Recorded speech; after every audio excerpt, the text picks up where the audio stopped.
ولكن يؤاخذكم بما عقدتم الأيمان فكفارته إطعام 10 مساكين من أوسط ما تطعمون أهليكم أو كسوتهم أو تحرير رقبة فمن لم يجد آياته لعلكم تشكرون. يا أيها الذين آمنوا إنما الخمر والميسر والأنصاب والأزلام رجس من عمل الشيطان فاجتنبوه لعلكم تفلحون. إنما يريد الشيطان أن يوقع بينكم العداوة والبغضاء في الخمر والميسر ويصدكم عن ذكر الله وعن الصلاة فهل أنتم منتهون. وأطيعوا فيما طعموا إذا ما اتقوا وآمنوا وعملوا الصالحات ثم اتقوا وآمنوا ثم اتقوا وأحسنوا والله يحب المحسنين. الله أكبر.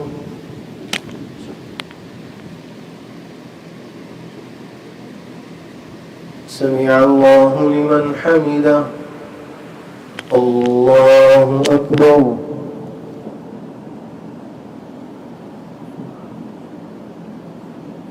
الله أكبر. الله أكبر.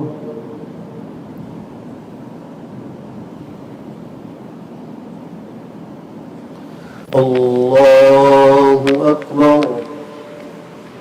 الحمد لله رب العالمين الرحمن الرحيم مالك يوم الدين إياك نعبد وإياك نستعين اهدنا الصراط المستقيم صراط الذين أنعمت عليهم غير المغضوب عليهم ولا الضالين. يا أيها الذين آمنوا ليبلونكم الله بشيء من الصيد تناله أيديكم ورماحكم ليعلم الله من يخافه بالغيب فمن اعتدى بعد ذلك فله عذاب أليم. يا أيها الذين آمنوا لا تقتلوا الصيد وأنتم حرم ومن قتله منكم متعمدا فجزاء مثل ما قتل من النعم يحكم به ذوى عدل منكم هديا بالغ الكعبة أو كفارة طعام مساكين أو عدل ذلك صياما ليذوق وبال أمره عفى الله عما سلف ومن عاد فينتقم الله منه والله عزيز ذو انتقام. الله أكبر.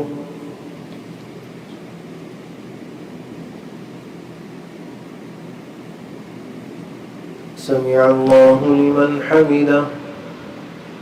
الله أكبر.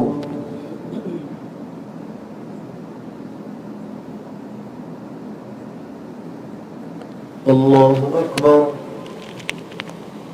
الله أكبر.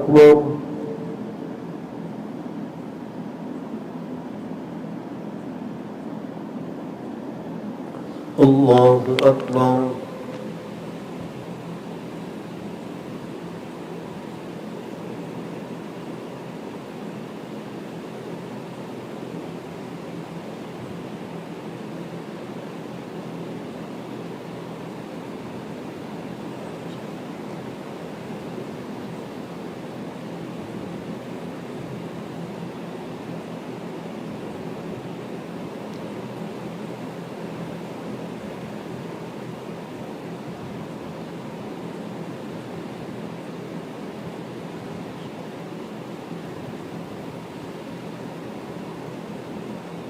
السلام عليكم ورحمة الله. السلام عليكم ورحمة الله.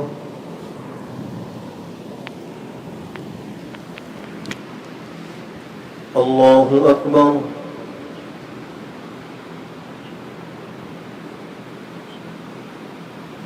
الحمد لله رب العالمين الرحمن الرحيم مالك يوم الدين إياك نعبد وإياك نستعين اهدنا الصراط المستقيم صراط الذين أنعمت عليهم غير المغضوب عليهم ولا الضالين. أحل لكم صيد البحر وطعامه متاعا لكم وللسيارة وحرم عليكم صيد البر ما دمتم حرما واتقوا الله الذي إليه تحشرون. جعل الله الكعبة البيت الحرام قياما للناس والشهر الحرام والهدي والقلائد ذلك لتعلموا أن الله يعلم ما في السماوات وما في الأرض وأن الله بكل شيء عليم. اعلموا أن الله شديد العقاب وأن الله غفور رحيم. ما على الرسول إلا البلاغ والله يعلم ما تبدون وما تكتمون. قل لا يستوي الخبيث والطيب ولو أعجبك كثرة الخبيث فاتقوا الله يا أولي الألباب لعلكم تفلحون. يا أيها الذين آمنوا لا تسألوا عن أشياء إن تبد لكم تسؤكم وإن تسألوا عنها حين ينزل القرآن تبد لكم عفى الله عنها والله غفور حليم. قد سألها قوم من قبلكم ثم أصبحوا بها كافرين. ما جعل الله الذين كفروا ولكن الذين كفروا يفترون على الله الكذب وأكثرهم لا.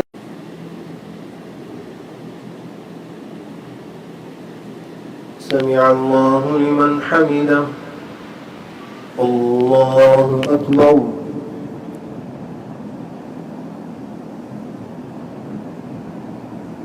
الله أكبر. الله أكبر.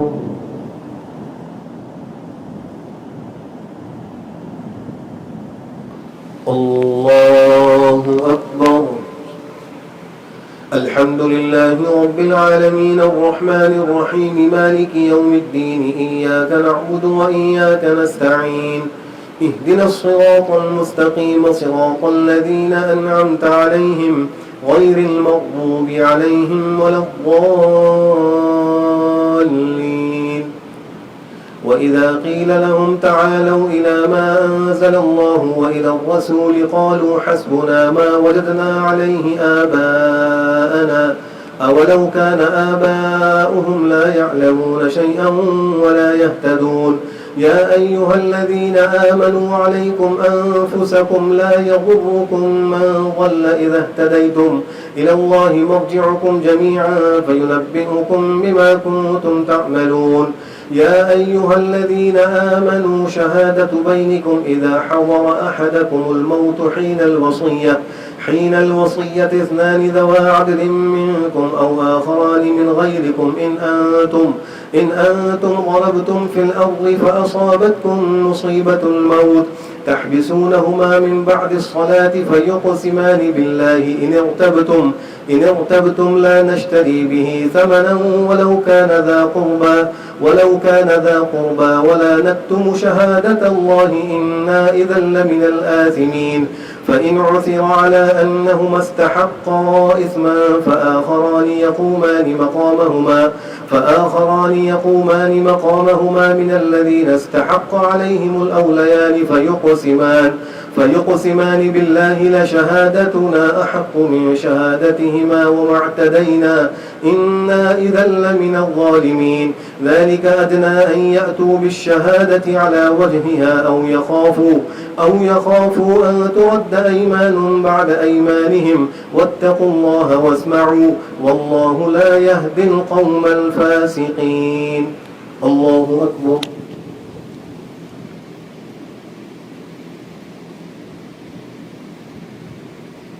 سمع الله لمن حمده. الله أكبر.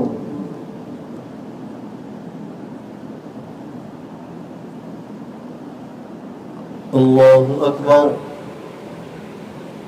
الله أكبر.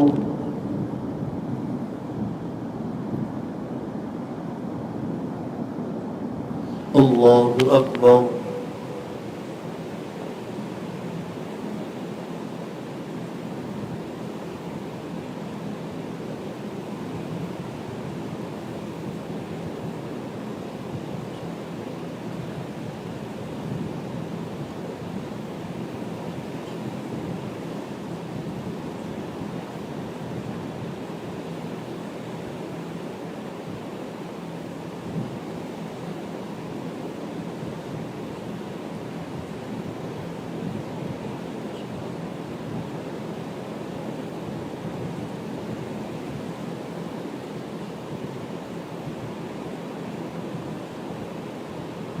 السلام عليكم ورحمة الله. السلام عليكم ورحمة الله.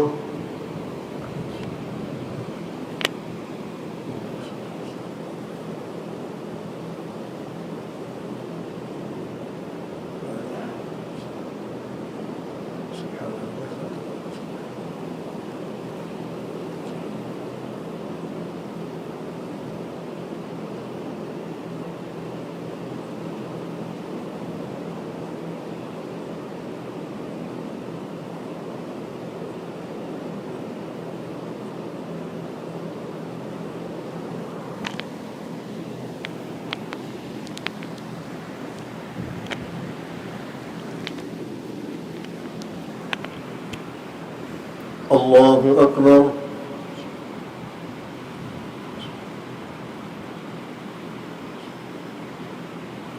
الحمد لله رب العالمين الرحمن الرحيم مالك يوم الدين إياك نعبد وإياك نستعين اهدنا الصراط المستقيم صراط الذين أنعمت عليهم غير المغضوب عليهم ولا الضالين. يوم يجمع الله الرسل فيقول ماذا أجبتم قالوا لا علم لنا إنك أنت علام الغيوب. إذ قال الله يا عيسى ابن مريم اذكر نعمتي عليك وعلى والدتك إذ أيدتك بروح القدس تكلم الناس في المهد وكهلا وإذ علمتك الكتاب والحكمة والتوراة والإنجيل وإذ تخلق من الطين كهيئة الطير بإذني فتنفخ فيها فتكون طيرا بإذني وتبرئ الأكمه والأبرص بإذني وإذ تخرج الموتى بإذني وإذ كففت بني إسرائيل عنك إذ جئتهم بالبينات فقال الذين كفروا منهم إن هذا إلا سحر مبين. وإذ أوحيت إلى الحواريين أن آمنوا بي وبرسولي قالوا آمنا واشهد بأننا مسلمون. إذ قال الحواريون يا عيسى ابن مريم هل يستطيع ربك أن ينزل علينا مائدة من السماء قال اتقوا الله إن كنتم مؤمنين. قالوا نريد أن نأكل منها وتطمئن قلوبنا ونعلم أن قد صدقتنا ونكون عليها من الشاكرين. قال عيسى ابن مريم اللهم ربنا أنزل علينا مائدة من السماء تكون لنا عيدا لأولنا وآخرنا وآية منك وارزقنا وأنت خير الرازقين. قالوا نريد أن نأكل منها وتطمئن قلوبنا ونعلم أن قد صدقتنا ونكون عليها من الشاكرين. ونكون عليها من الشاهدين. قال عيسى ابن مريم اللهم ربنا أنزل علينا مائدة من السماء تكون لنا عيدا لأولنا وآخرنا وآية منك وارزقنا وأنت خير الرازقين. قال الله إني منزلها عليكم فمن يكفر بعد منكم فإني أعذبه عذابا لا أعذبه أحدا من العالمين. الله أكبر.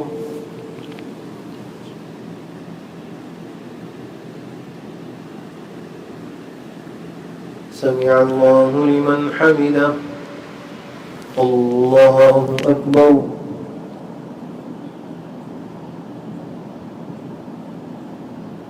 الله أكبر. الله أكبر.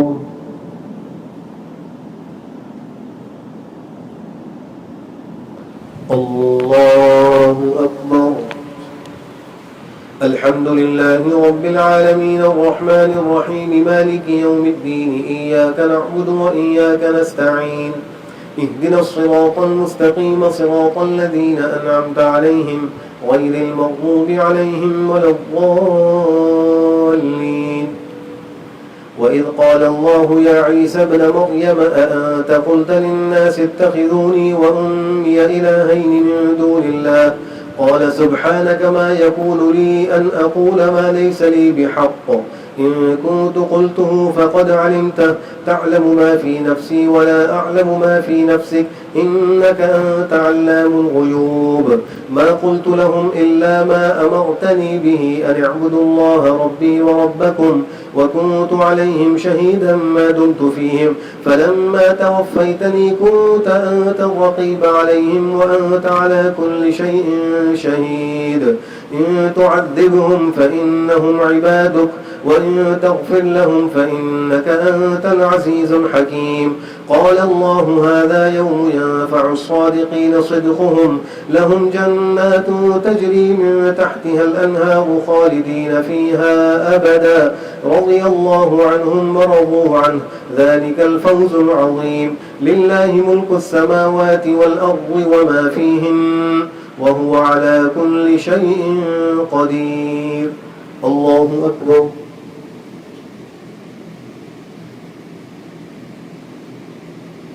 سمع الله لمن حمده. الله أكبر.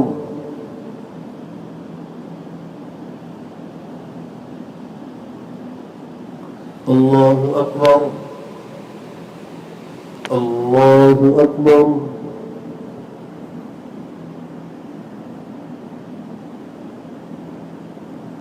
الله أكبر.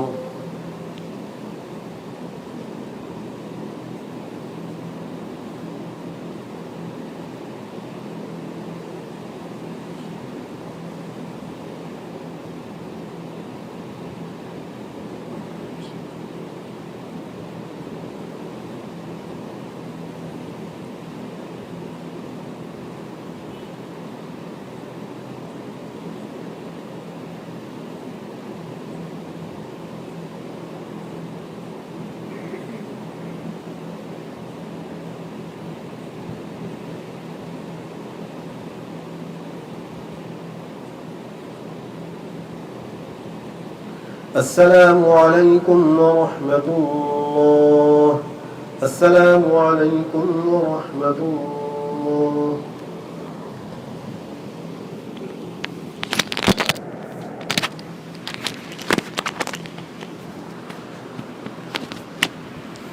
الله أكبر.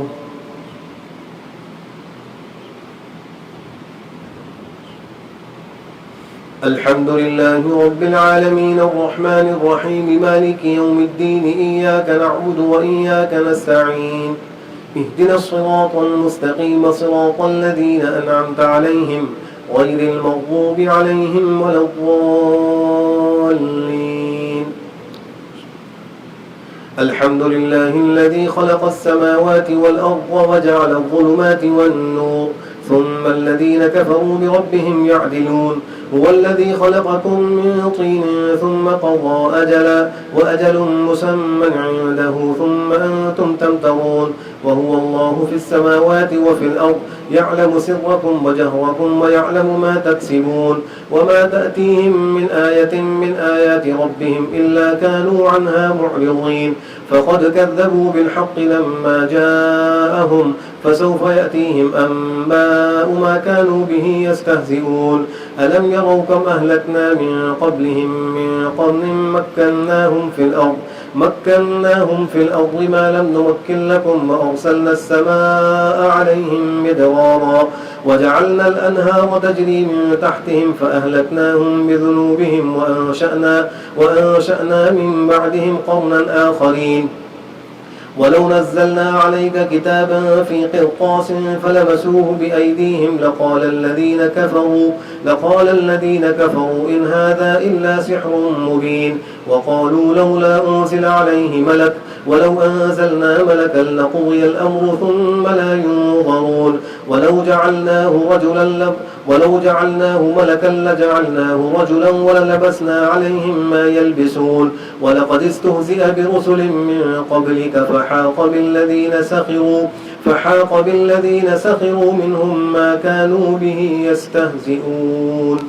الله أكبر.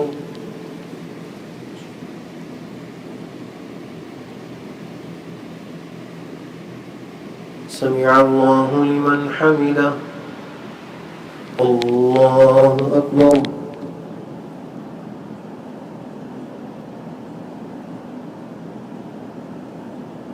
الله أكبر. الله أكبر.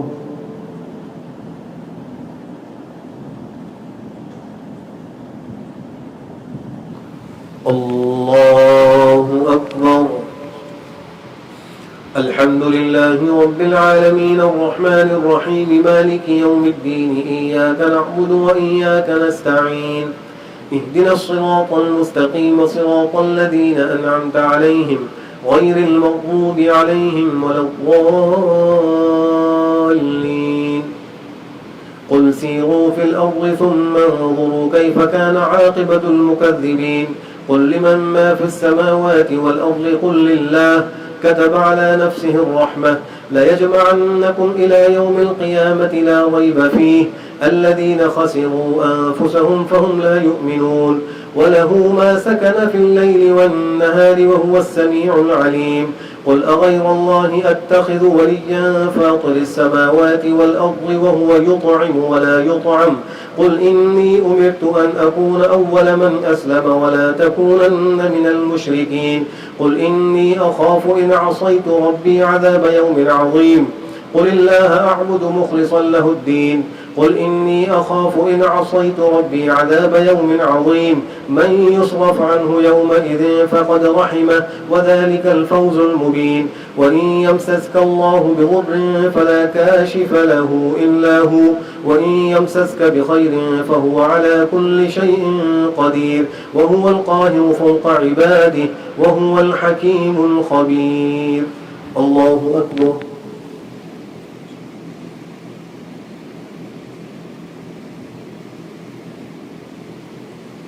سمع الله لمن حمده. الله أكبر.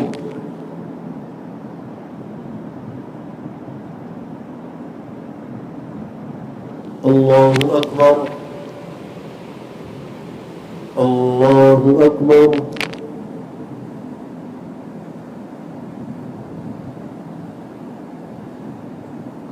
الله أكبر.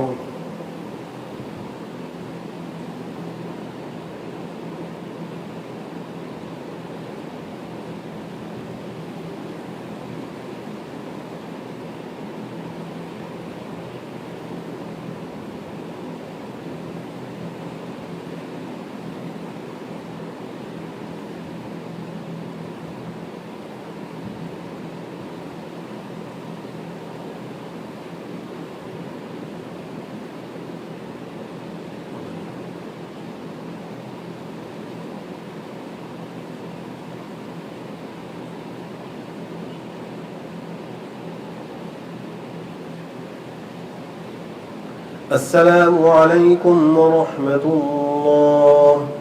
السلام عليكم ورحمة الله.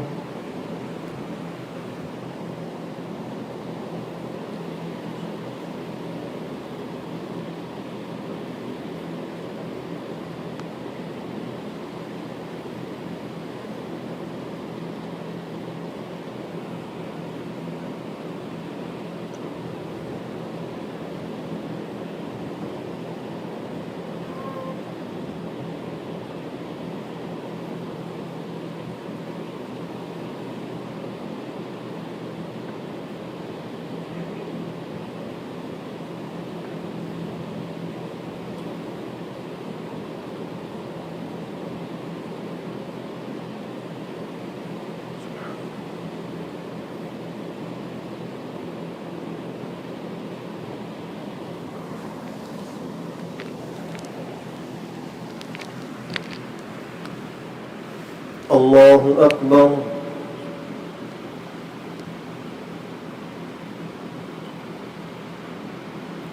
الحمد لله رب العالمين الرحمن الرحيم مالك يوم الدين إياك نعبد وإياك نستعين اهدنا الصراط المستقيم صراط الذين أنعمت عليهم غير المغضوب عليهم ولا الضالين.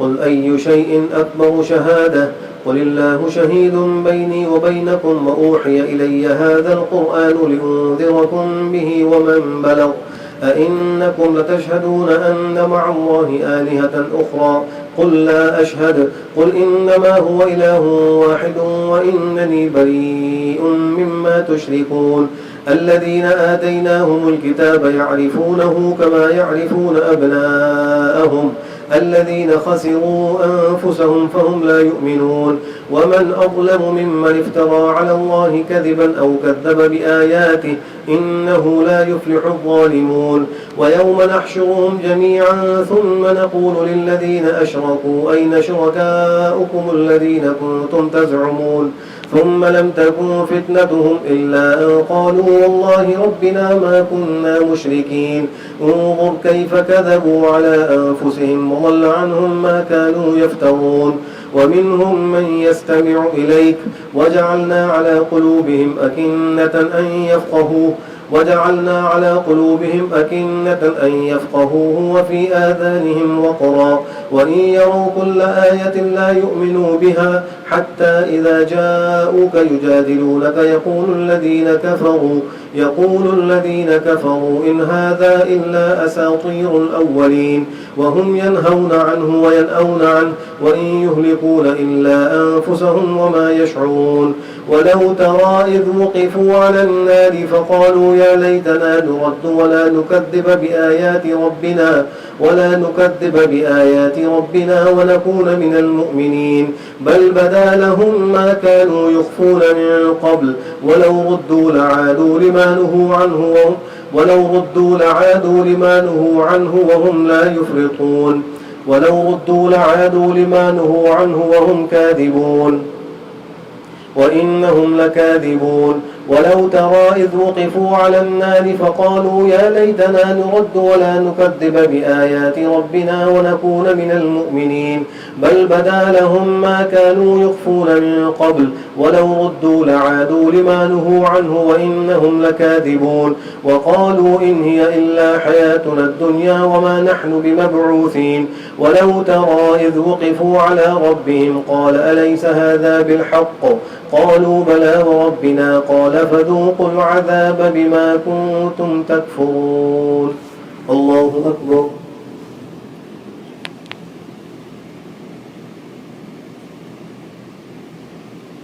سمع الله لمن حمده الله أكبر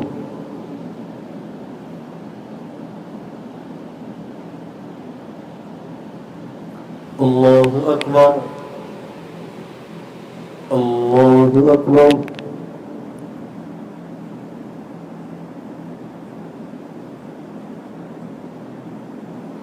الله أكبر الحمد لله رب العالمين الرحمن الرحيم مالك يوم الدين إياك نعبد وإياك نستعين اهدنا الصراط المستقيم صراط الذين أنعمت عليهم غير المغضوب عليهم ولا الضالين قد خسر الذين كذبوا بلقاء الله حتى إذا جاءتهم الساعة بغتة قالوا يا حسرتنا على ما فرطنا فيها وهم يحملون أوزارهم على ظهورهم ألا ساء ما يزرون وما الحياة الدنيا إلا لعب ولهو وللدار الآخرة خير للذين يتقون أفلا تعقلون قد نعلم إنه ليحزنك الذي يقولون فإنهم لا يكذبونك ولكن الظالمين بآيات الله يجحدون ولقد كذبت رسل من قبلك فصبروا على ما كذبوا وأوذوا حتى أتاهم نصرنا ولا مبدل لكلمات الله ولقد جاءك من نبأ المرسلين وإن كان كبر عليك إعراضهم فإن استطعت أن تبتغي نفقا في الأرض أن تبتغي نفقا في الأرض أو سلما في السماء فتأتيهم بآية ولو شاء الله لجمعهم على الهدى فلا تكونن من الجاهلين إنما يستجيب الذين يسمعون والموتى يبعثهم الله ثم إليه يرجعون. الله أكبر.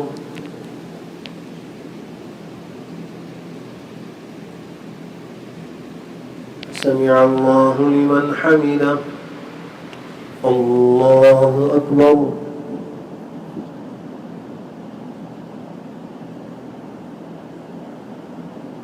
الله أكبر.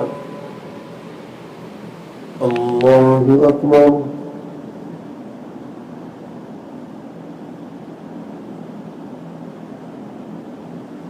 الله أكبر.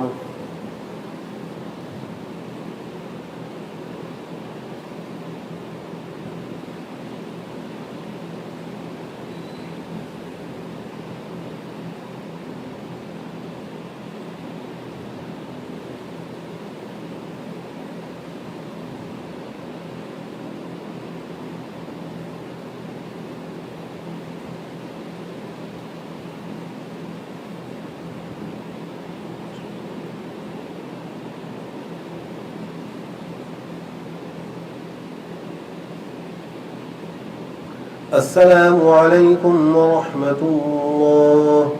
السلام عليكم ورحمة الله.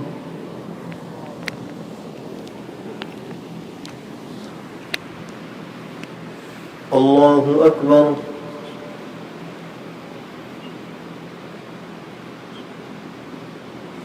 الحمد لله رب العالمين الرحمن الرحيم مالك يوم الدين إياك نعبد وإياك نستعين اهدنا الصراط المستقيم صراط الذين أنعمت عليهم غير المغضوب عليهم ولا الضالين. وقالوا لولا نزل عليه آية من ربه قل إن الله قادر على أن ينزل آية ولكن أكثرهم لا يعلمون. وما من دابة في الأرض ولا طائر يطير بجناحيه إلا أمثالكم ما فرطنا في الكتاب من شيء ثم إلى ربهم يحشرون. والذين كذبوا بآياتنا صم وبكم في الظلمات من يشاء الله يضلله ومن يشاء يجعله على صراط مستقيم. قل أرأيتكم إن أتاكم عذاب الله أو أتتكم الساعة أغير الله تدعون إن كنتم صادقين بل إياه تدعون فيكشف ما تدعون إليه إن شاء وتنسون ما تشركون.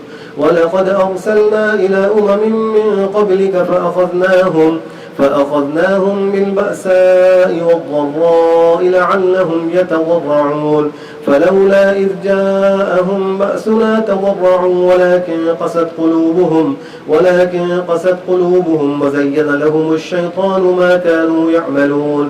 فلما نسوا ما ذكروا به فتحنا عليهم أبواب كل شيء حتى إذا فرحوا بما أوتوا أخذناهم بغتة فإذا هم مبلسون. فقطع دابر القوم الذين ظلموا والحمد لله رب العالمين. الله أكبر.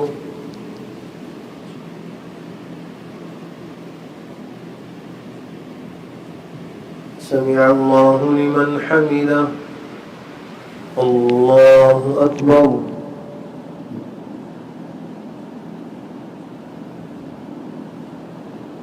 الله أكبر. الله أكبر.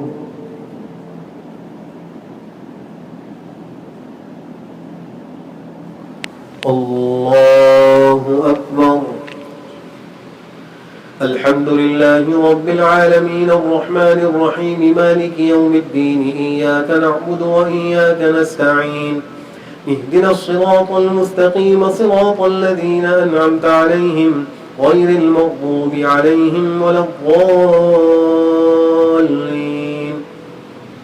قل أرأيتم إن أخذ الله سمعكم وأبصاركم وختم على قلوبكم من إله غير الله يأتيكم به انظر كيف نصرف الآيات ثم هم يصدفون قل أرأيتكم إن أتاكم عذاب الله بغتة أو جهرة هل يهلك إلا القوم الظالمون وما نرسل المرسلين إلا مبشرين ومنذرين فمن آمن وأصلح فلا خوف عليهم ولا هم يحزنون والذين كذبوا بآياتنا يمسهم العذاب بما كانوا يفسقون قل لا أقول لكم عندي خزائن الله ولا أعلم الغيب ولا أقول لكم إني ملك إن أتبع إلا ما يوحى إلي قل هل يستوي الأعمى والبصير أفلا تتفكرون الله أكبر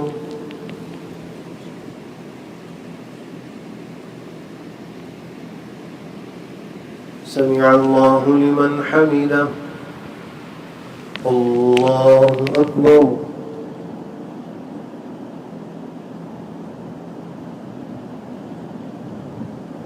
الله أكبر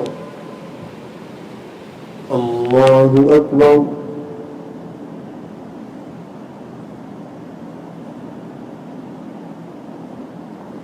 الله أكبر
الله أكبر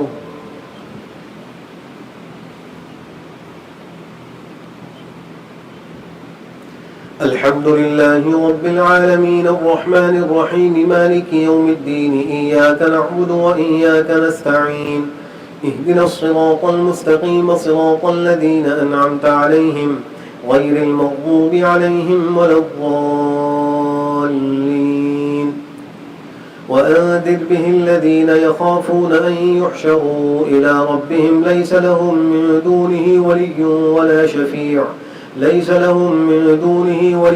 ولا شفيع لعلهم يتقون ولا تطرد الذين يدعون ربهم بالغداة والعشي يريدون وجهه ما عليك من حسابهم من شيء وما من حسابك عليهم من شيء فتطردهم فتكون من الظالمين وكذلك فتنا بعضهم ببعض ليقولوا أهؤلاء من الله عليهم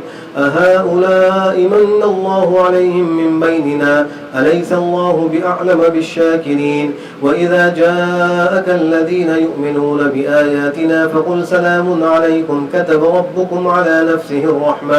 كتب ربكم على نفسه الرحمة أنه من عمل منكم سوءا بجهالة ثم تاب من بعده وأصلح فأنه غفور رحيم. وكذلك نفصل الآيات ولتستبين سبيل المجرمين. قل إني نهيت أن أعبد الذين تدعون من دون الله قل لا أتبع أهواءكم قد ضللت إذا وما أنا من المهتدين.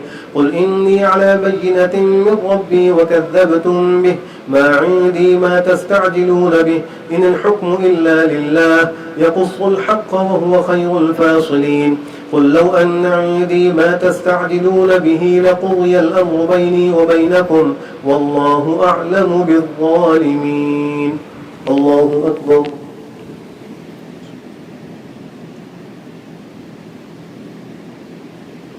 سمع الله لمن حمده. الله أكبر.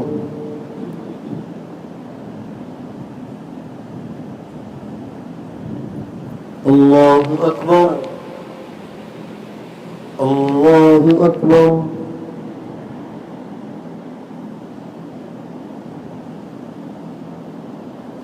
الله أكبر. الحمد لله رب العالمين الرحمن الرحيم مالك يوم الدين إياك نعبد وإياك نستعين اهدنا الصراط المستقيم صراط الذين أنعمت عليهم غير المغضوب عليهم ولا الضالين. وعنده مفاتح الغيب لا يعلمها إلا هو ويعلم ما في البر والبحر وما تسقط من ورقة إلا يعلمها ولا حبة في ظلمات الأرض ولا رطب ولا يابس إلا في كتاب مبين.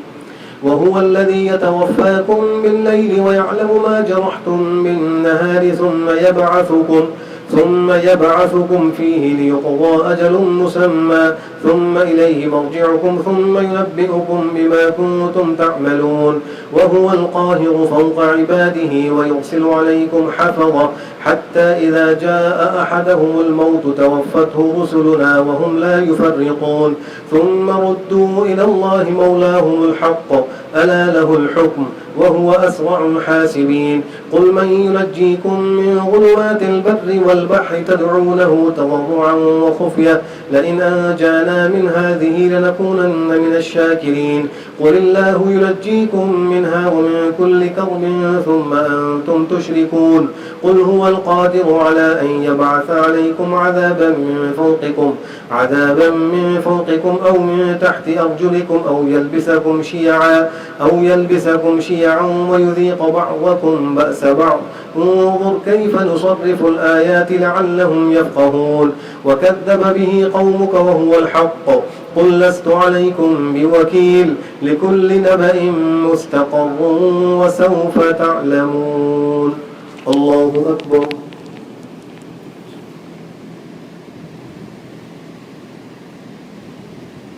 سمع الله لمن حمده. الله أكبر.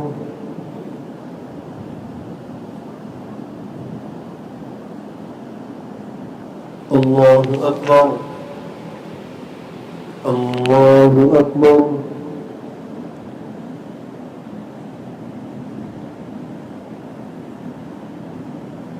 الله أكبر.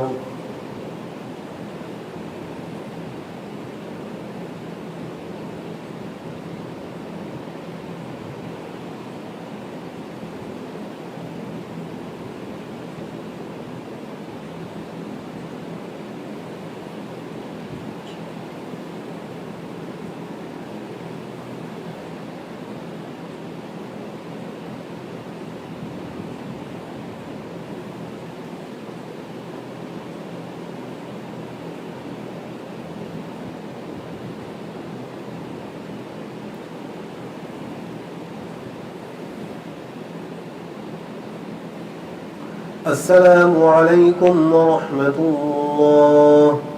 السلام عليكم ورحمة الله.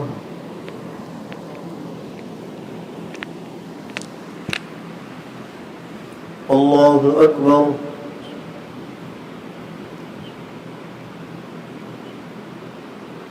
الحمد لله رب العالمين الرحمن الرحيم مالك يوم الدين إياك نعبد وإياك نستعين اهدنا الصراط المستقيم صراط الذين أنعمت عليهم غير المغضوب عليهم ولا الضالين. وإذا رأيت الذين يخوضون في آياتنا فأعرض عنهم حتى يخوضوا في حديث غيره وإما ينسينك الشيطان فلا تقعد بعد الذكرى مع القوم الظالمين. وما على الذين يتقون من حسابهم من شيء ولكن ذكرى لعلهم يتقون. وذر الذين اتخذوا دينهم لعبا ولهوا وغرتهم الحياة الدنيا وذكر به أن تبسل نفس بما كسبت ليس لها من دون الله ولي ولا شفيع وإن تعدل كل عدل لا يؤخذ منها. أولئك الذين أبسلوا بما كسبوا لهم شراب من حميم وعذاب أليم بما كانوا يكفرون. قل أندعو من دون الله ما لا ينفعنا ولا يضرنا ونرد على أعقابنا بعد إذ هدانا الله كالذي استهوته الشياطين في الأرض حيران له أصحاب يدعونه إلى الهدى ائتنا. قل إن هدى الله هو الهدى وأمرنا لنسلم لرب العالمين وأن أقيموا الصلاة واتقوه وهو الذي إليه تحشرون. وهو الذي خلق السماوات والأرض بالحق ويوم يقول كن فيكون قوله الحق وله الملك يوم ينفخ في الصور عالم الغيب والشهادة وهو الحكيم الخبير. الله أكبر.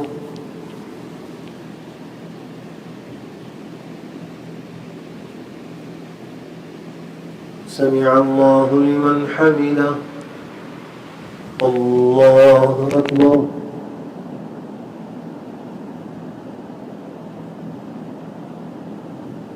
الله أكبر.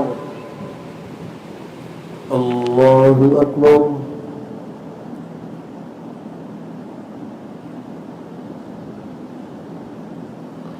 الله أكبر. الحمد لله رب العالمين الرحمن الرحيم مالك يوم الدين إياك نعبد وإياك نستعين اهدنا الصراط المستقيم صراط الذين أنعمت عليهم غير المغضوب عليهم ولا الضالين. وإذ قال إبراهيم لأبيه آزر أتتخذ أصناما آلهة إني أراك وقومك في ضلال مبين. وكذلك نري إبراهيم ملكوت السماوات والأرض وليكون من الموقنين. فلما جن عليه الليل رأى كوكبا قال هذا ربي فلما أفل قال لا أحب الآفلين. فلما رأى القمر بازغا قال هذا ربي فلما أفل قال لئن لم يهدني ربي لأكونن من القوم الضالين. فلما رأى الشمس بازغة قال هذا ربي هذا أكبر. فلما أفلت قال يا قوم إني بريء مما تشركون إني وجهت وجهي للذي فطر السماوات والأرض حنيفا وما أنا من المشركين. وحاجه قومه قال أتحاجوني في الله وقد هدان ولا أخاف ما تشركون به إلا أن يشاء ربي شيئا وسع ربي كل شيء علما أفلا تتذكرون. وكيف أخاف ما أشركتم ولا تخافون أنكم أشركتم بالله ما لم ينزل به عليكم سلطانا فأي الفريقين أحق بالأمن إن كنتم تعلمون. الذين آمنوا ولم يلبسوا إيمانهم بظلم أولئك لهم الأمن وهم مهتدون. الله أكبر.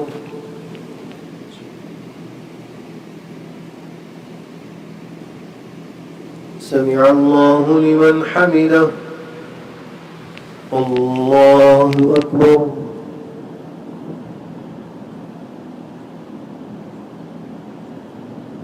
الله أكبر. الله أكبر.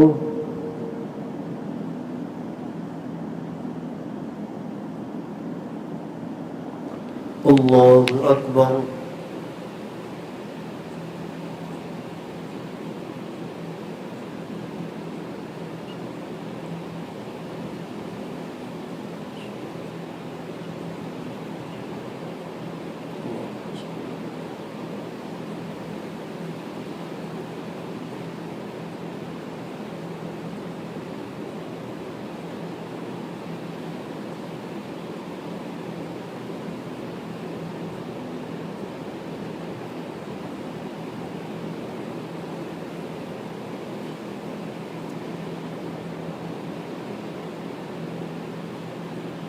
السلام عليكم ورحمة الله.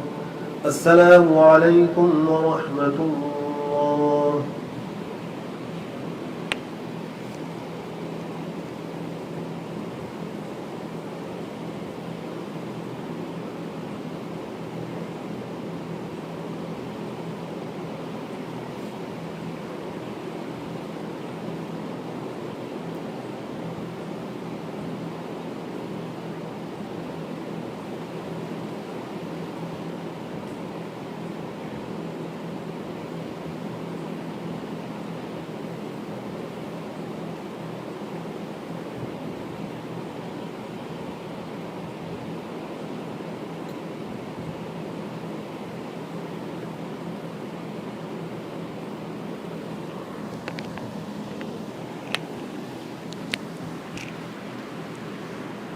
الله أكبر.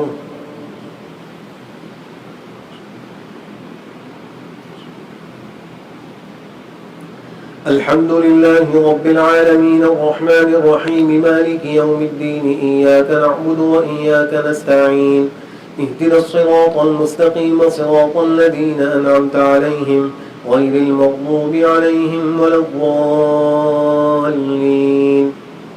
وتلك حجتنا آتيناها إبراهيم على قومه نرفع درجات من نشاء إن ربك حكيم عليم. ووهبنا له إسحاق ويعقوب كلا هدينا ونوحا هدينا من قبل ومن ذريته داود وسليمان وأيوب ويوسف وموسى وهارون وكذلك نجزي المحسنين.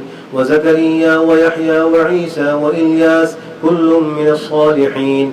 وإسماعيل واليسع ويونس ولوطا وكلا فضلنا على العالمين.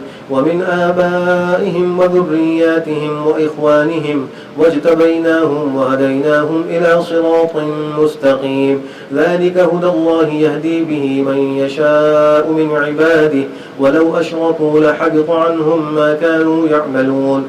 أولئك الذين آتيناهم الكتاب والحكم والنبوة فإن يكفر بها هؤلاء فقد وكلنا بها قوما ليسوا بها بكافرين. أولئك الذين هدى الله فبهداه مقتده قل لا أسألكم عليه أجرا إن هو إلا ذكرى للعالمين. الله أكبر.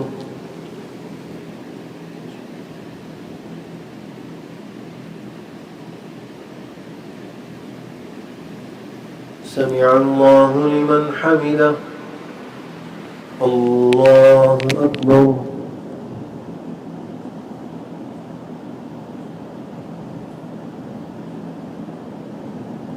الله أكبر. الله أكبر.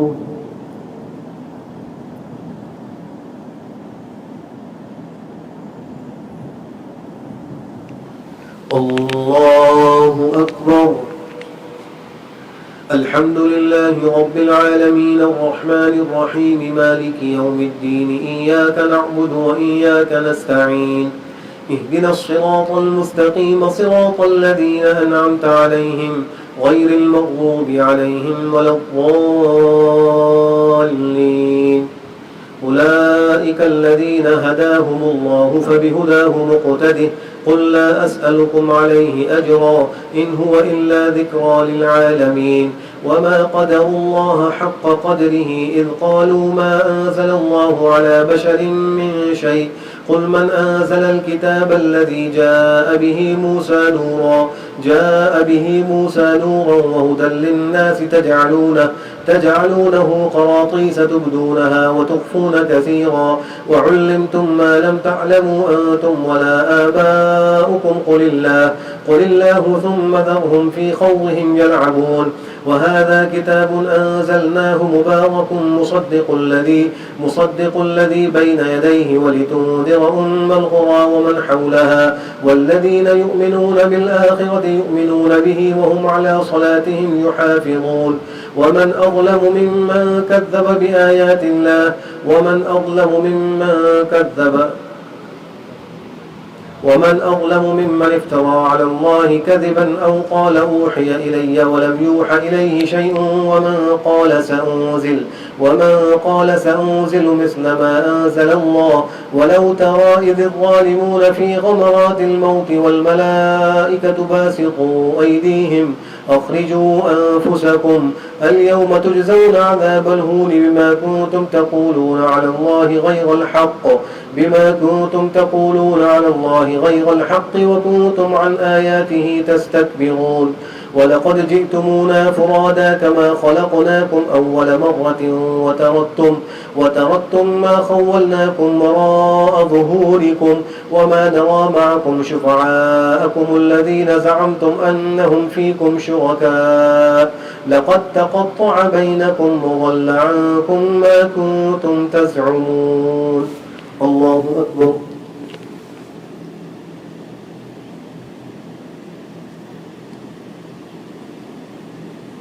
سمع الله لمن حمده. الله أكبر.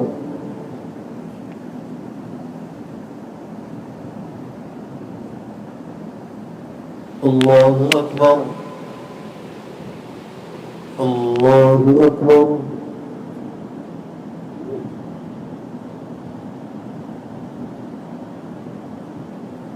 الله أكبر.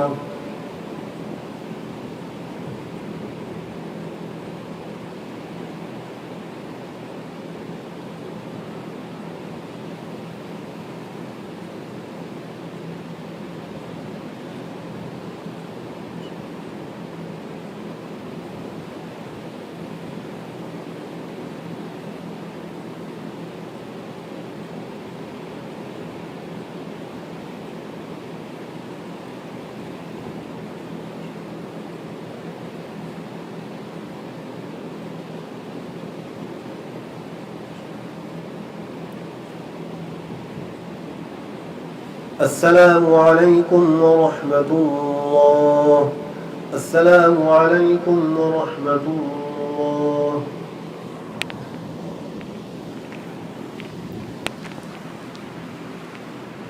الله أكبر.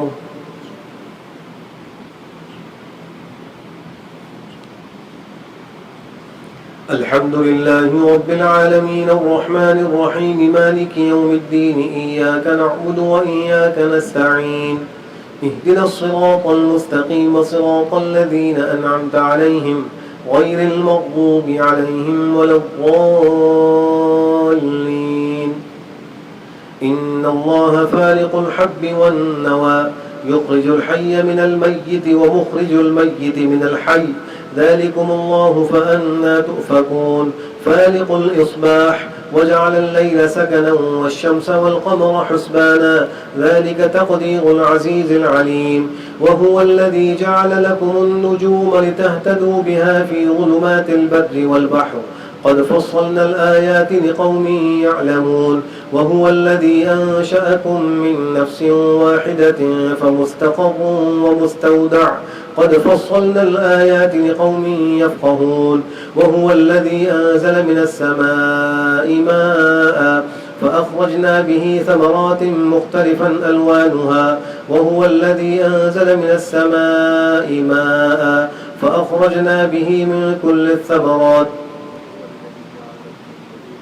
وهو الذي أنزل من السماء ماء فأخرجنا به نبات كل شيء فأخرجنا منه خضرا نخرج منه حبا متراكبا ومن النخل من طلعها قنوان دانية وجنات من أعناب والزيتون والرمان مشتبها وغير متشابه انظروا إلى ثمره إذا أثمر وينعه إن في ذلكم لآيات لقوم يؤمنون وجعلوا لله شركاء الجن وخلقهم وخرقوا له بنين وبنات بغير علم سبحانه وتعالى عما يصفون بديع السماوات والأرض أنى يكون له ولد ولم تكن له صاحبة وخلق كل شيء وهو بكل شيء عليم ذلكم الله ربكم لا إله إلا هو خالق كل شيء فاعبدوه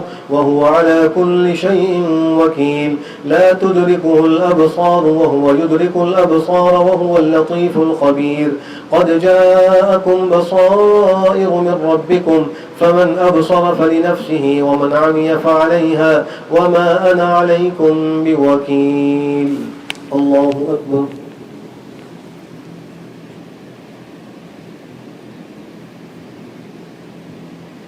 سمع الله لمن حمده الله أكبر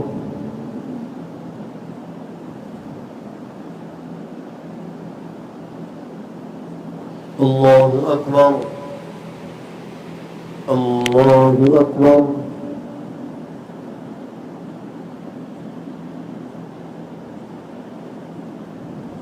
الله أكبر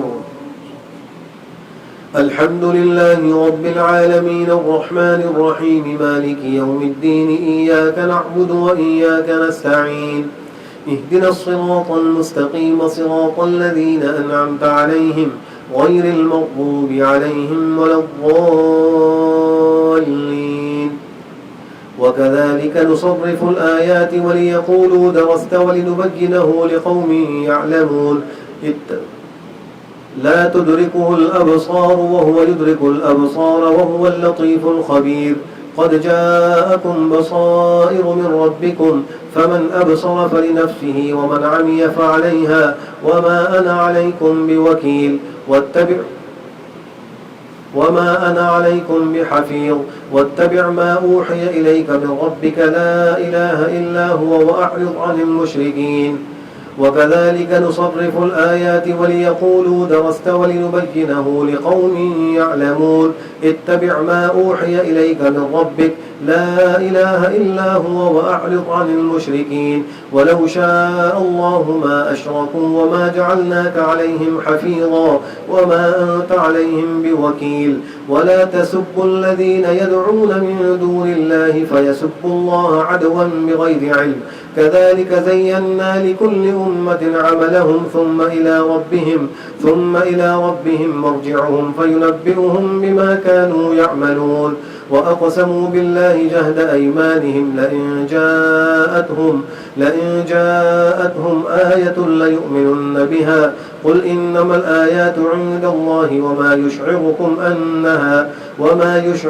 أنها إذا جاءت لا يؤمنون ونقلب أفئدتهم وأبصارهم كما لم يؤمنوا به أول مرة ونذرهم في طغيانهم يعمهون الله أكبر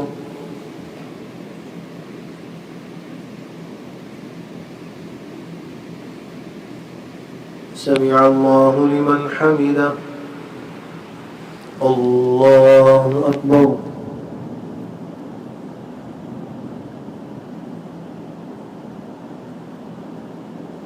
الله أكبر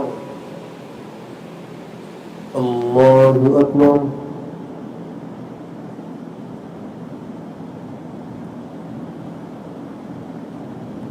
الله أكبر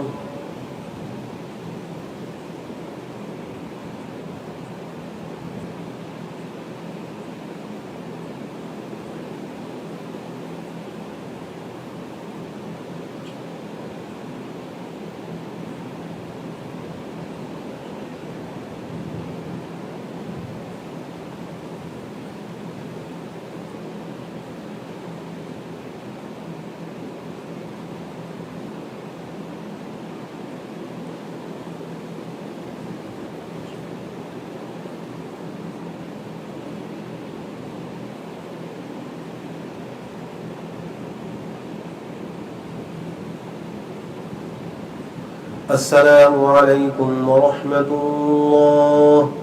السلام عليكم ورحمة الله. الحمد لله رب العالمين.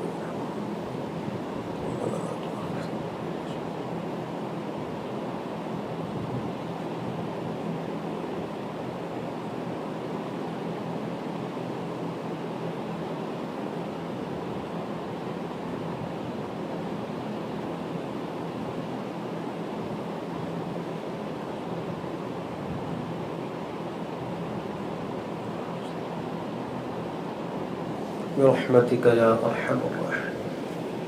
صلاة الوتر.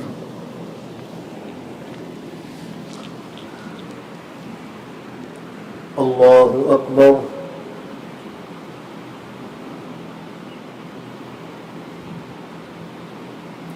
الحمد لله رب العالمين الرحمن الرحيم مالك يوم الدين إياك نعبد وإياك نستعين اهدنا الصراط المستقيم صراط الذين أنعمت عليهم غير المغضوب عليهم ولا الضالين. سبح اسم ربك الأعلى الذي خلق فسوى والذي قدر فهدى والذي أخرج المرعى فجعله غثاء أحوى سنقرئك فلا تنسى إلا ما شاء الله إنه يعلم الجهر وما يخفى ونيسرك لليسرى فذكر إن نفعت الذكرى سيذكر من يخشى ويتجنبها الأشقى الذي يصلى النار الكبرى ثم لا يموت فيها ولا يحيا قد أفلح من تزكى وذكر اسم ربه فصلى بل تؤثرون الحياة الدنيا والآخرة خير وأبقى إن هذا لفي الصحف الأولى صحف إبراهيم وموسى. الله أكبر.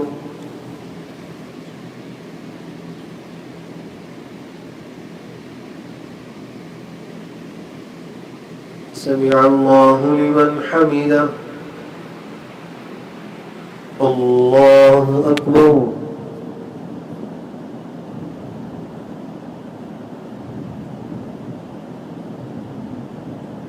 الله أكبر. الله أكبر.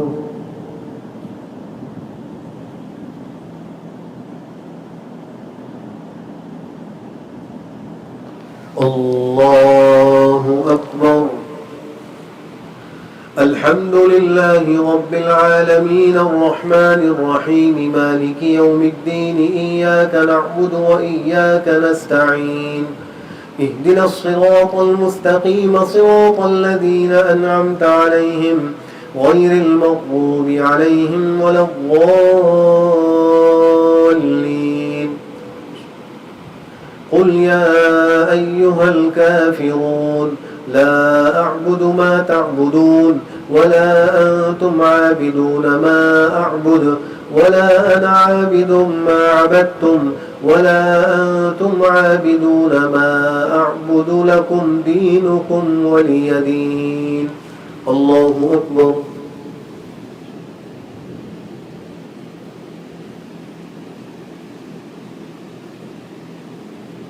سمع الله لمن حمده. الله أكبر.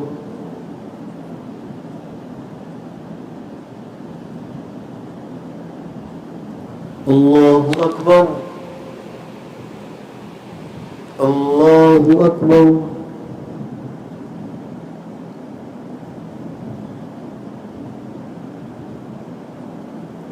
الله أكبر.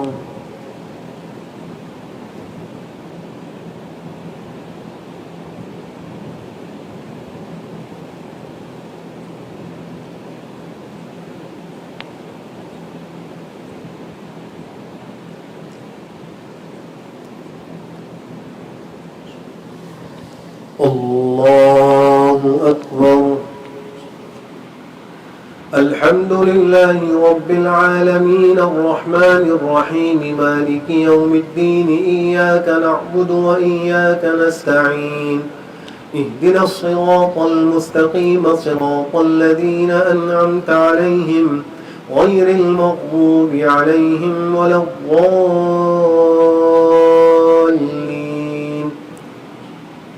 قل هو الله أحد الله الصمد لم يلد ولم يولد ولم يكن له كفوا أحد الله أكبر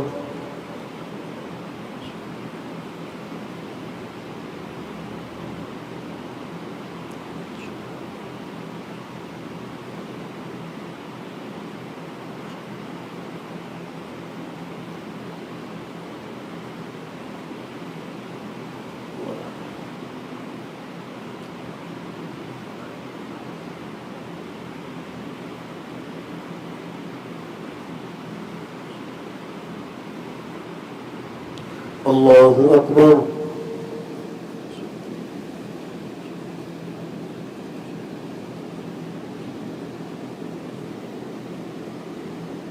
سمع الله لمن حمده الله أكبر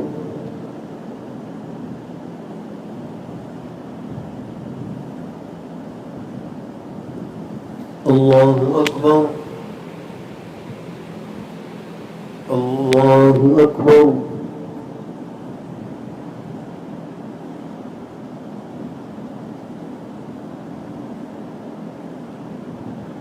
الله أكبر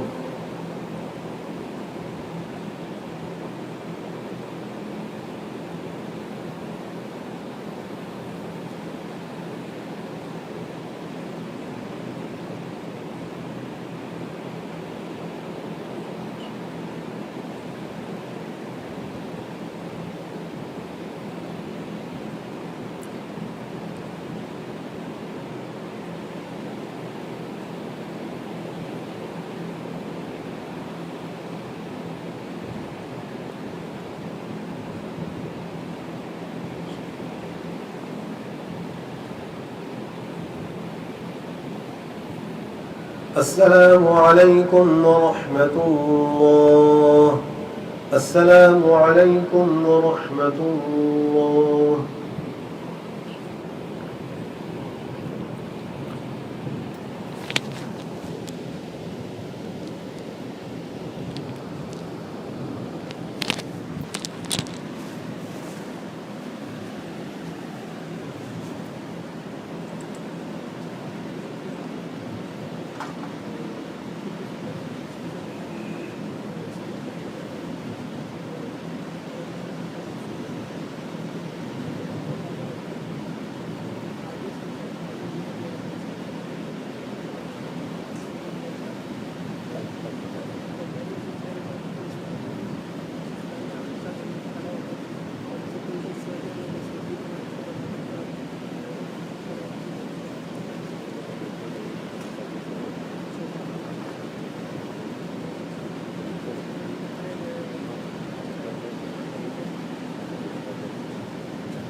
الحمد للہ وکفا وسلام علی عباده الذین اصطفى اما بعد۔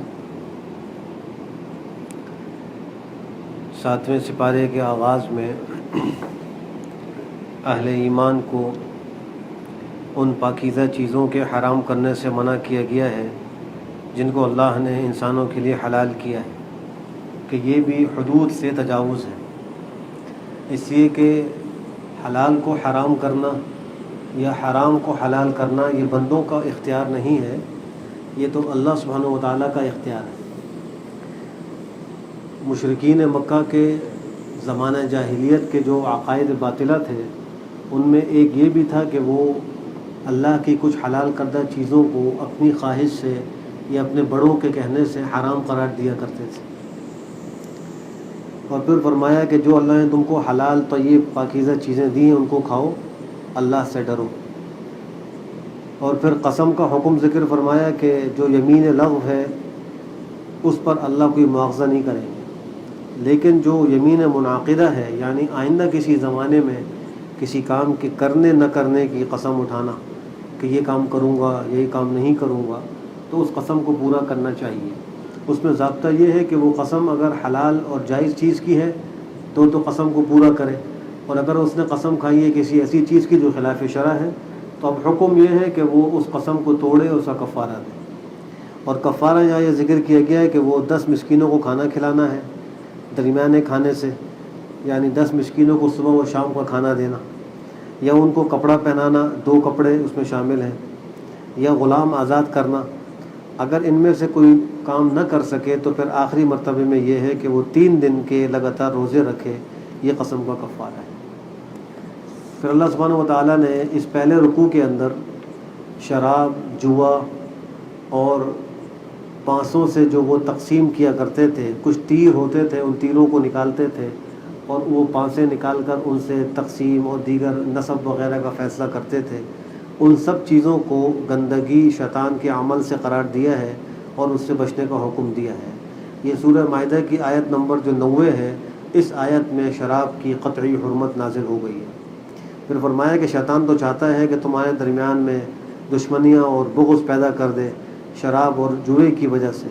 شراب پینے والا بھی اول فول بکتا ہے، گالم گلوچ کرتا ہے، جس کی وجہ سے دوسرے لوگوں کے دلوں میں اس کی عداوت آ جاتی ہے۔ ایسے ہی جوئے کے اندر جو ہارنے والا ہوتا ہے وہ جیتنے والے سے حسد کرتا ہے، دشمنی کرتا ہے۔ یہ دونوں ایسے حرام ہیں کہ ان کے ارتکاب سے انسانوں کے آپس میں بغض، حسد اور عداوت جنم لیتی ہے۔ پھر فرمایا کہ بیت اللہ کی تعظیم کرو اور حالت احرام میں حدود حرم کے اندر شکار کرنے سے پرہیز کرو۔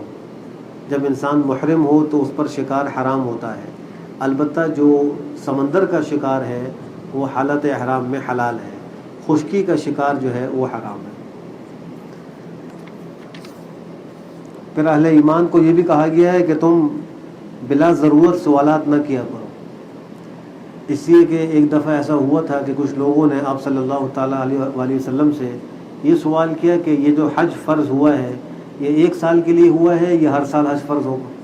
آپ نے خاموشی اختیار کی، پھر دوبارہ یہی سوال کیا، پھر سے 12 یہی سوال کیا، ہر بار آپ نے خاموشی اختیار کی۔ آخر میں فرمایا غصے میں کہ اگر میں کہہ دیتا کہ ہاں ہر سال کے لیے حج فرض ہے تو تم پر ہر سال میں حج فرض ہو جاتا اور تم اس کی طاقت نہیں رکھتے۔ لہٰذا جو چیزیں غیر ضروری ہوں ان کے بارے میں سوال نہیں کرنا چاہیے۔ زندگی میں حج ایک دفعہ فرض ہے، یہ اللہ کی طرف سے ایک آسانی ہے، اگر ہر سال حج فرض ہو جاتا تو انسان کے لیے بڑی پریشانی ہو جاتی ہے۔ ایسی بعض روایات میں آتا ہے کہ کچھ لوگوں نے آپ سے سوال کیا کہ میری اونٹنی کہاں ہے، کچھ نے کہا کہ میرا والد کون ہے، تو اس پر اللہ کی طرف سے تنبیہ آئی کہ اس قسم کے سوال نہ کیا کرو۔ صحابہ کرام سے بہت کم سوالات منقول ہیں جو انہوں نے جناب نبی کریم صلی اللہ علیہ وسلم سے پوچھے ہیں، وہ سوال زیادہ نہیں کرتے تھے، سنتے زیادہ تھے۔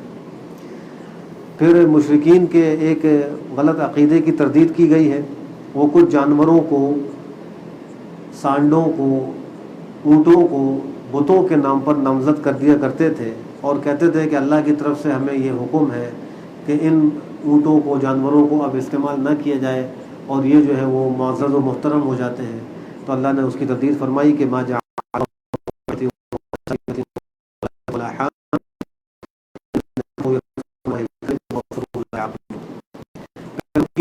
غلطی کی بھی تردید کی ہے، وہ غلطی یہ کہ مشرکین کو جب دعوت دی جاتی تھی دین کی اور اسلام کی توحید کی تو وہ کہتے تھے کہ ہم تو کوئی طریقہ کافی ہے جس پر ہم نے روک پایا ہے، ہمارے آبا و اجداد کا جو دین تھا بس ہمیں تو وہی پسند ہے، اور پیغمبر کی دعوت کو قبول نہیں کرتے۔ اللہ فرماتے ہیں کیا ان کے آبا و اجداد کچھ علم نہ رکھتے ہوں، نہ ہدایت پر ہوں، تو کیا پھر بھی انہی کی بات مانیں گے؟ اور یہ فرمایا کہ ایمان والو تم اپنی جانوں کی فکر کرو، اگر کوئی شخص گمراہ ہے تو وہ تم کو نقصان نہیں پہنچا سکتا بشرطے کہ تم ہدایت پر ہو۔ یعنی اگر انسان اصول کے مطابق دین کی دعوت دیتا رہے، امر بالمعروف و نہی عن المنکر کرتا رہے، اور اس کے بعد بھی کچھ لوگ ایمان لے کر نہ آئیں، گمراہی پر جمے رہیں، تو ان کی گمراہی کا اس مومن کو کوئی نقصان نہیں ہوگا، چونکہ یہ ہدایت پر ہے، چونکہ یہ صحیح طریقے پر ہے، اس لیے ان کی گمراہی اس کے لیے مضر نہیں ہوگی۔ پھر گواہی کا بھی یہ اصول ذکر فرمایا کہ جب وصیت وغیرہ کرنی ہو تو اس میں اپنے مسلمان لوگوں میں سے 2 لوگوں کو گواہ بھی بنا لیا کرو۔ بسا اوقات انسان کو وصیت کی ضرورت ہوتی ہے تو اس وصیت کے اندر ثقافت پیدا کرنے کے لیے اس پر 2 گواہ مقرر کر لینے چاہیے۔ نصارہ کا جو عقیدہ حضرت عیسیٰ علیہ السلام کے بارے میں الوہیت کا تھا اور ان کی والدہ کے بارے میں تھا کہ وہ الہ ہے نعوذ باللہ، تو قرآن کریم میں یہاں سورہ مائدہ کی آیات میں اس کی تردید کی گئی ہے۔ فرمایا کہ اذ قال اللہ یا عیسی ابن مریم اذکر نعمتی علیک وعلی والدتک، جب کہا اللہ نے کہ اے عیسیٰ ابن مریم تم پر جو میں نے اپنے انعامات کیے ان کو یاد کرو، تمہاری والدہ پر جو کیے ان کو بھی یاد کرو، جب تمہاری میں نے تائید کی، تم کو قوت بخشی روح القدس جبریل امین کے ذریعے سے، تم لوگوں سے کلام کرتے تھے گہوارے میں اور بڑی عمر میں۔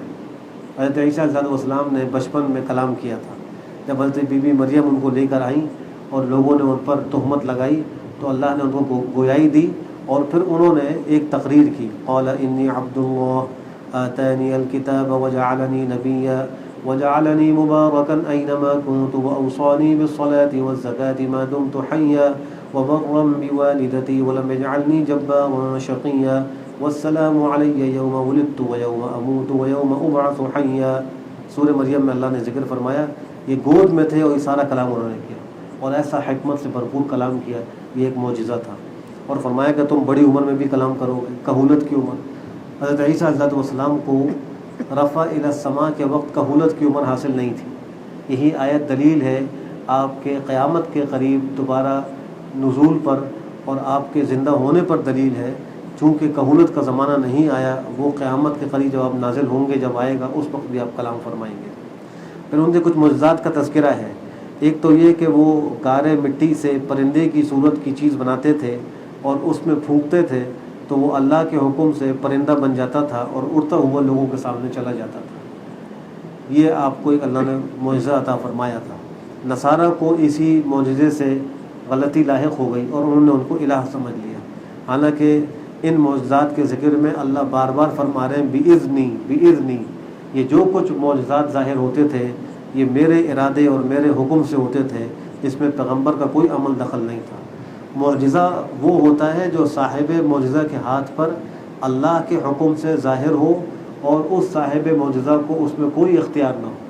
پیغمبر اپنی مرضی سے کوئی معجزہ پیش نہیں کر سکتے، اللہ جب چاہتے ہیں ان کے ہاتھ پر اس کو ظاہر فرما دیتے ہیں۔ یہ بھی ذکر کیا کہ وہ مادرزاد اندھوں کو ٹھیک کر دیا کرتے تھے، کوڑ کے مریض کو اللہ کے حکم سے ٹھیک کر دیا کرتے تھے، مردوں کو زندہ کر دیا کرتے تھے۔ یہ سارے پیغمبر کے معجزات تھے۔ پھر اس صورت کے آخر میں حواریین کی وہ درخواست ہے جو حضرت عیسیٰ ابن مریم سے کی تھی کہ کیا آپ کا پروردگار اس بات کی طاقت رکھتا ہے کہ ہم پر آسمان سے ایک دسترخوان اتار دے جس میں ہمارے کھانے پینے کی چیزیں ہوں؟ تو انہوں نے فرمایا کہ اللہ سے ڈرو اگر تم مومن ہو، ایسی فرمائی۔ تو جواب میں انہوں نے کہا کہ ہمارا مقصد کوئی بد اعتمادی یا تکذیب نہیں ہے، بلکہ ہم یہ چاہتے ہیں کہ ہم اس دسترخوان میں سے کھائیں، ہمارا دل مطمئن رہے اور ہمیں آپ کی سچائی کا یقین ہو جائے اور ہم بھی اس پر گواہی دینے والوں میں سے ہو جائیں۔ جب حضرت عیسیٰ علیہ السلام کو ان کی صحیح نیت کا علم ہو گیا تو انہوں نے اللہ سے دعا کی، ربنا انزل علینا مائدۃ من السماء تکون لنا عیدا لاولنا وآخرنا، ہم پر آسمان سے اے اللہ ایک دسترخوان اتار دیجیے ہمارے لیے اور ہمارے بعد والوں کے لیے، وہ خوشی کا دن ہوگا، ہم آپ کا شکر ادا کریں گے، آپ کی طرف سے ایک نشانی ہوگی، آپ ہمیں عطا کر دیجیے، آپ بہترین رزق دینے والے ہیں۔ جواب میں اللہ نے فرمایا کہ دیکھو میں اس کو اتارنے تو والا ہوں تم پر، لیکن جو اس کے بعد کافر ہوگا تو میں اس کو ایسا عذاب دوں گا کہ دنیا والوں میں نے کسی کو ایسا عذاب نہیں دیا ہوگا. یعنی اگر تمہاری فرمائش میں پوری کر رہا ہوں تو تم کو پھر ایمان لانا پڑے گا، پیغمبر کی دعوت پر جمنا پڑے گا.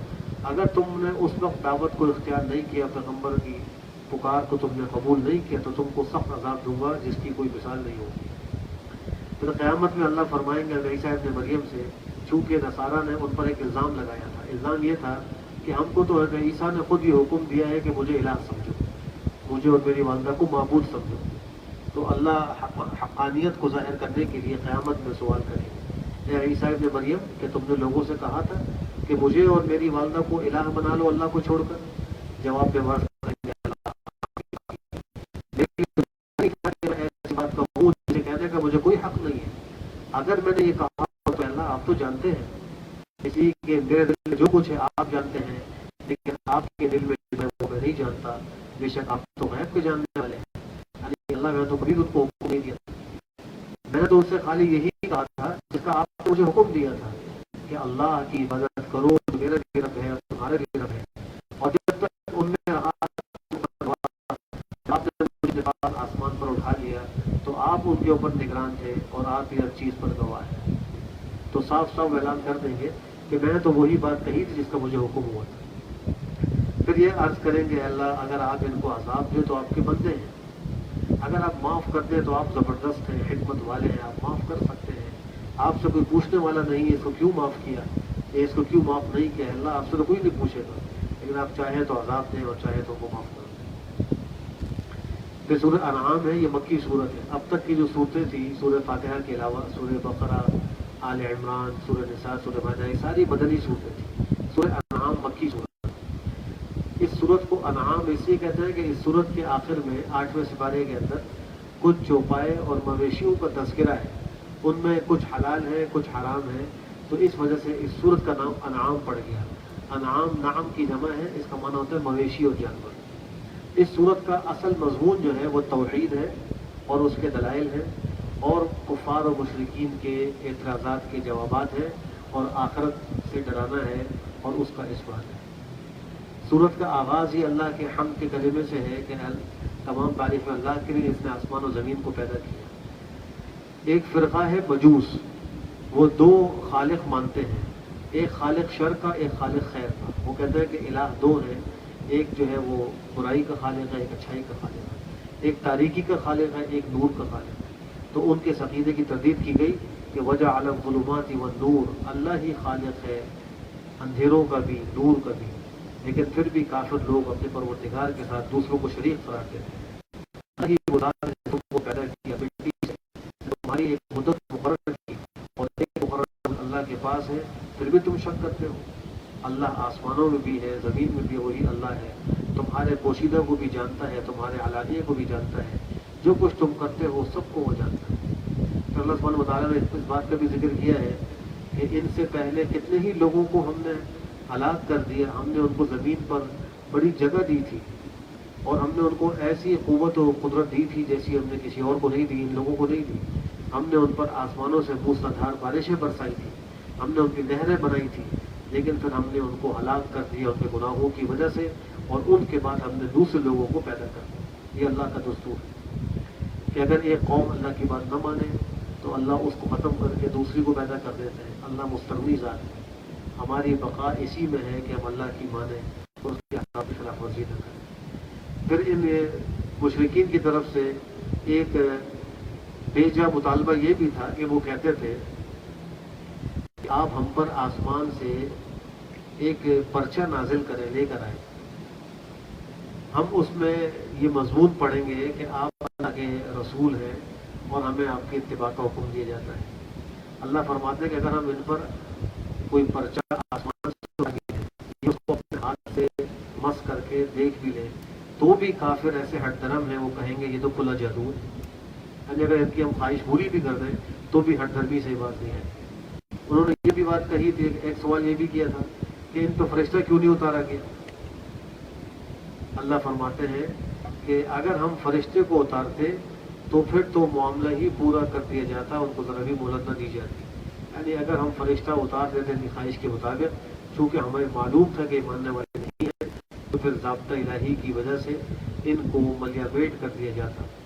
اور یہ بھی فرمایا کہ اگر ہم فرشتے کو نبی بنا کر بھیجتے تو وہ بھی انسان، اس لیے کہ فرشتے کو ایک تو آنکھوں سے دیکھنے کی انسان کو طاقت نہیں ہے اس کی اصل حالت میں، دوسری بات یہ ہے کہ اگر ہم فرشتے کو تو یہ یہی سوال کرتے کہ یہ تو فرشتہ ہے، اس کو نہ بھوک لگتی ہے، نہ پیاس لگتی ہے، نہ تھکن ہوتی ہے، یہ تو ہر وقت اللہ آپ کی عبادت کر رہا ہے، ہم تو انسان ہیں، ہمیں سارے حوائج پیش ہوتے ہیں، لہٰذا ہم تو ایسی عبادت نہیں کر سکتے۔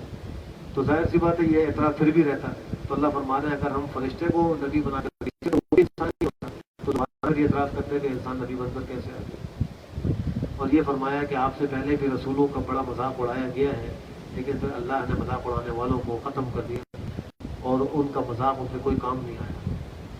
پھر اللہ سبحانہ و تعالیٰ کی توحید کے دلائل ہے، ارشاد فرمایا کہ کون ہے آسمانوں اور زمین، یہ سب آسمان زمین کس کی ملک ہے؟ اے نبی کہہ دیجیے اللہ ہی کی ملک ہے، اللہ نے اپنی ذات پر مہربانی کرنے کو لکھ لیا ہے، اللہ نے بندوں پر فرماتے ہوئے یہ فیصلہ کر لیا ہے کہ ضرور مہربانی کریں گے، اور تم سب کے سب کو اللہ قیامت کے دن جمع کریں گے، تو کوئی شک و شبہ نہیں ہے۔ جن لوگوں نے اپنی جانوں کو خسارے میں ڈالا وہ ایمان لے کر نہیں آئے۔ پھر اس سورت کے پہلے رکوع کے اندر، دوسرے رکوع کے اندر اس بات کا بھی تذکرہ ہے کہ اے نبی آپ ان سے پوچھئے کہ سب سے بڑی گواہی کون سی ہے؟ ای شہید اکبر قل اللہ شہید بنیہ، اور خود ہی جواب بھی دیجیے کہ سب سے بڑی گواہی اللہ ہے جو میرے تمہارے درمیان میں گواہ ہے، میری طرف اس کا قرآن کریم کیا ہے تاکہ میں تم کو ڈراؤں اور جن جن کو یہ قرآن پہنچے میں ان کو ڈراؤں۔ تو پیغمبر کی بعثت کا مقصد یہی ہے کہ اللہ کے احکام سے لوگوں کو مطلع کرے، ماننے والوں کو بشارتیں سنائے، نہ ماننے والوں کو اللہ کے عذاب سے ڈرائے۔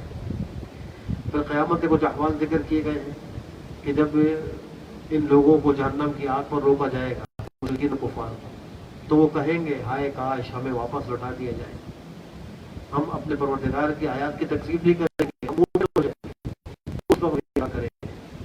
اللہ فرماتے ہیں کہ یہ بات نہیں ہے کہ وہ ماننے کے لیے یہ کہہ رہے ہیں، بلکہ جس چیز کو وہ دنیا میں چھپاتے تھے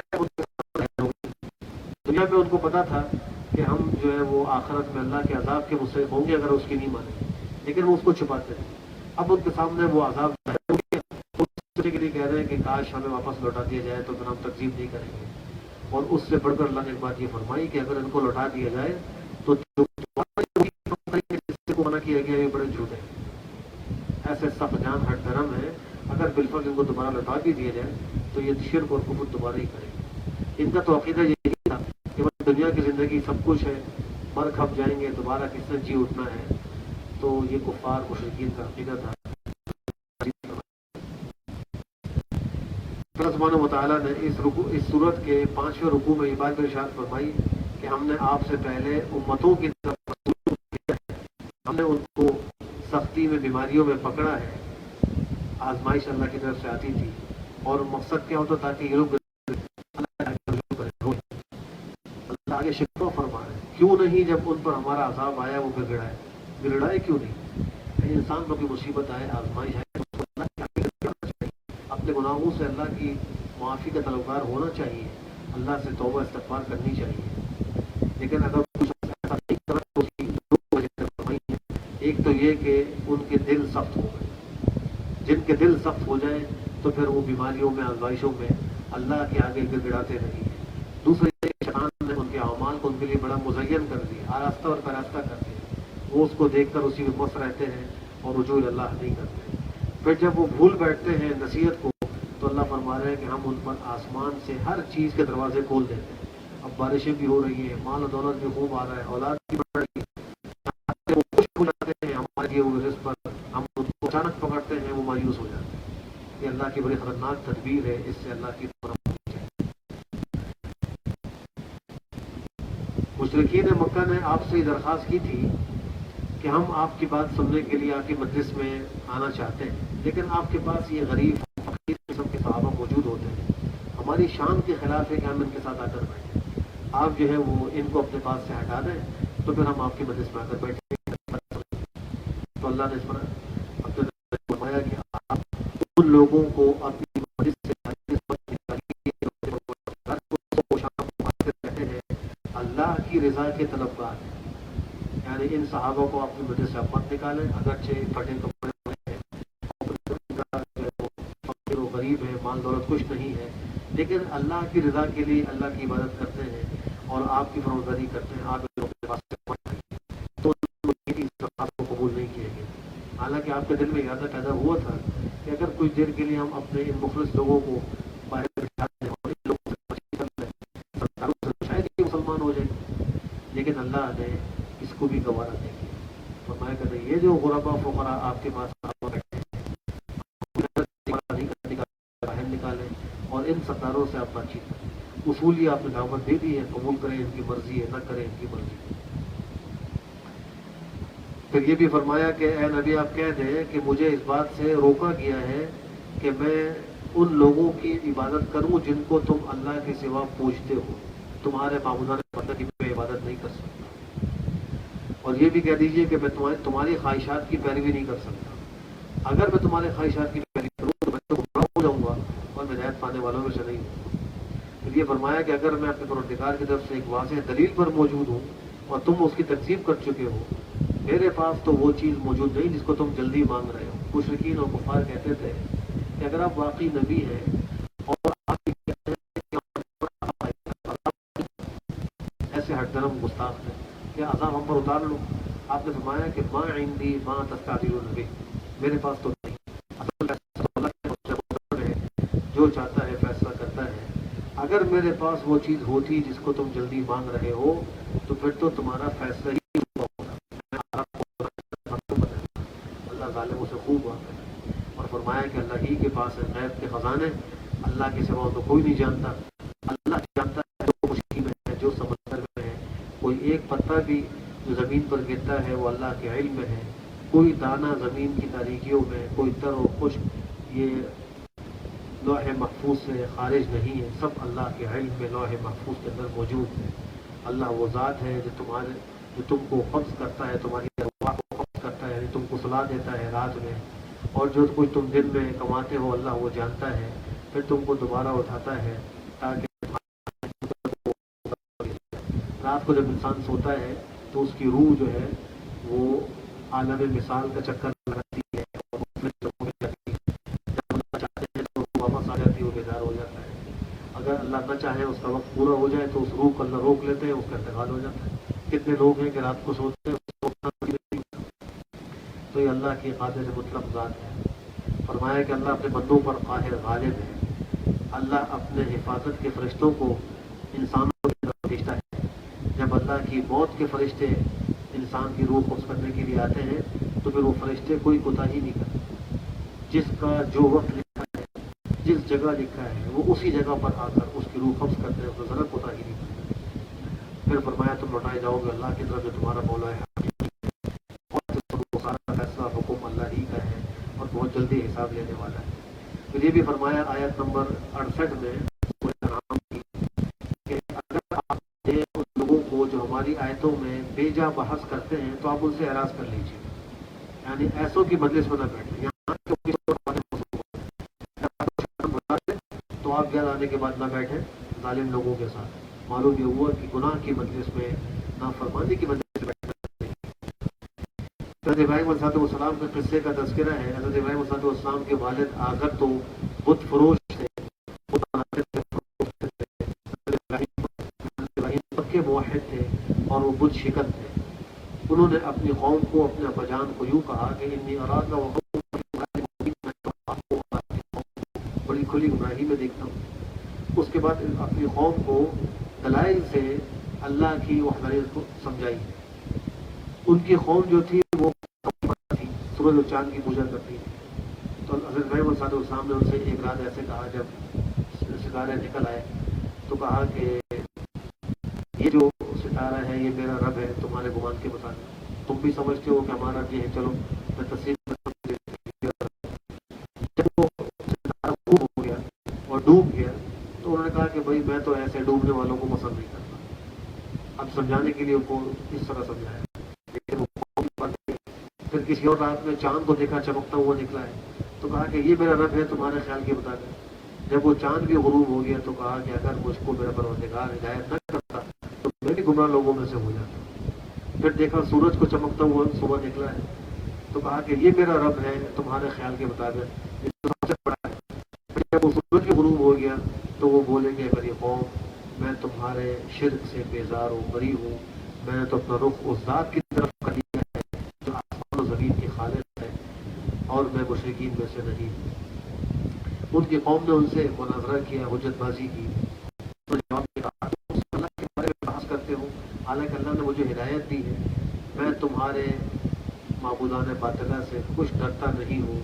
میرے ساتھ تو وہی ہوگا میرے پروردگار کا علم وسیع ہے کہ تم نصیحت حاصل نہیں کرتے. اور پھر اس قصے کے بعد انبیاء کرام 18 انبیاء کے نام ذکر کیے گئے اور بقیہ جتنے انبیاء اللہ نے بھیجے ہیں تو ان کا اجمالی ذکر کیا گیا ہے. وَوَهَبْنَا لَهُ إِسْحَاقَ وَيَعْقُوبَ. انہوں نے حضرت اسحاق، حضرت یعقوب، حضرت نوح، حضرت داؤد، حضرت سلیمان، حضرت ایوب، حضرت یوسف، حضرت موسیٰ، حضرت ہارون، حضرت زکریا، حضرت یحییٰ، حضرت عیسیٰ، حضرت الیاس، حضرت اسماعیل، حضرت الیسع، حضرت یونس، حضرت لوط علیہ السلام ان سب کا تذکرہ نام لے کر کیا گیا ہے. یہود کے کچھ لوگ تھے ان کے بارے میں اللہ فرما رہے ہیں کہ انہوں نے اللہ کو جیسا کہ اللہ کی قدر کرنی چاہیے تھی ویسی قدر نہیں کی. آپ علیہ السلام نے ان سے ایک دفعہ پوچھا کہ کیا اللہ نے کسی بشر پر کوئی کتاب نازل کی ہے؟ یہود کا بھی عقیدہ یہی تھا کہ حضرت موسیٰ علیہ السلام بشر تھے، ان پر اللہ نے تورات کو نازل کی. لیکن بعض یہودیوں نے عناد میں اور ضد میں آ کر صاف صاف انکار کر دیا. اللہ نے ان کو تذکرہ کیا کہ اذ قالوا ما انزل اللہ علی بشر من شیء. جب انہوں نے کہا کہ اللہ نے کسی انسان پہ کوئی وحی نازل نہیں کی تو جواب میں یہ تھا کہ پوچھئے من انزل الکتاب الذی جاء به موسیٰ نورا. موسیٰ جس کتاب کو لے کر آئے تھے اس کو کس نے نازل کیا؟ تمہارا عقیدہ بھی یہی ہے کہ اللہ نے ان پر کتاب نازل کی لیکن وہ اپنے مفاد کی خاطر ضد اور ہٹ درمی کی وجہ سے انکار کر دیا کرتے.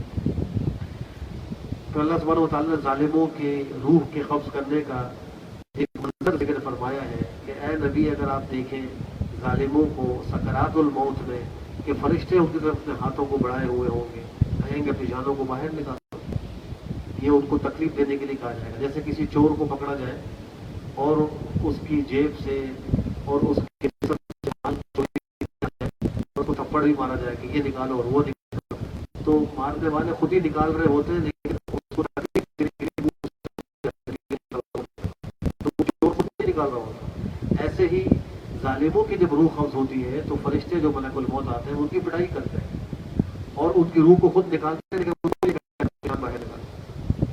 آج تم کو اہانت آمیز عذاب جو ہے وہ دیا جائے گا اس وجہ سے کہ تم اللہ پر اس سپارے کے آخر میں توحید کے دلائل کا تذکرہ ہے کہ اللہ جو ہے وہ گٹلیوں کو پھاڑ کر اس سے پودا نکالتا ہے، پانی کو پھاڑ کر اس سے پودا نکالتا ہے، زندہ کو مردہ سے اور مردے کو زندہ سے نکالنے والا ہے، صبح کو روشن کرنے والا ہے اور رات کو سکون کی چیز بنانے والا ہے، سورج اور چاند کو ایک حساب سے پیدا کرنے والا ہے، ستاروں کا پیدا کرنے والا بھی اللہ ہے اور تم انسانوں کو ایک جان سے اللہ نے پیدا کیا ہے. یہ سب اللہ کی توحید کے دلائل ہیں. آسمان سے اللہ ہی نے پانی اتارا اور اس ہر قسم کے نباتات اور سب سے اللہ نے پیدا کیا ہے اور انگور، زیتون، انار ان کے جو ہے وہ پتے ایک دوسرے سے ملتے جلتے ہیں لیکن جو ہے وہ ذائقے پھلوں کے الگ الگ ہیں. یہ سب اللہ کی توحید کی دلیل ہے. پھلوں کو دیکھو کیسے وہ پک کر میٹھا ہو جاتا ہے، اس میں بھی اللہ کی توحید کی دلیل موجود ہے. آخر میں یہ فرمایا کہ تم مشرکین کے معبودان باطلہ کو گالیاں مت دو، برا بھلا مت کہو. اس سے علماء نے مذہب مستمت کیا ہے کفار و مشرکین کے کو نہیں کرنا چاہیے اس لیے کہ بدلے میں پھر وہ ہمارے معبود کو برا بھلا کہیں گے. تو اپنے معبود کو برا بھلا کہنے سے بچانے کے لیے ان کے معبودان باطلہ کو گالیاں دے کر ان کو جوش نہ دلاؤ. ایک تو دلیل کے طور پر بات ہے وہ الگ ہے، ایک کسی کو غصہ دلانے کے لیے برائی سے تذکرہ کرنا ہے اس سے منع فرمایا ہے. اللہ سبحانہ و تعالیٰ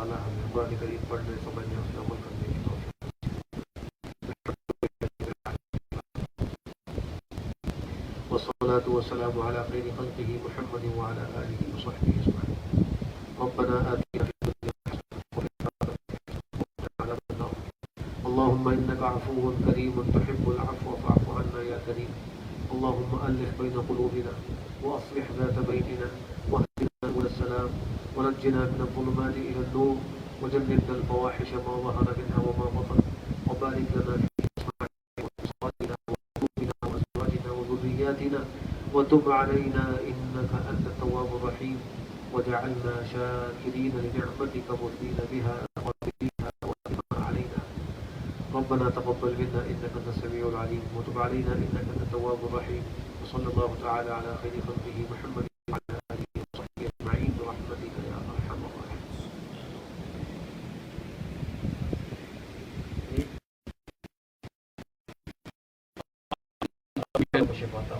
لائیو ٹرانسمیشن ختم ہوتی ہے تراویح کی انشاءاللہ کل پھر پاکستان اسٹینڈرڈ ٹائم کے مطابق 9 بجے انشاءاللہ پھر تراویح آپ کے ساتھ پیش کی جائے گی لائیو. جزاک اللہ خیرن.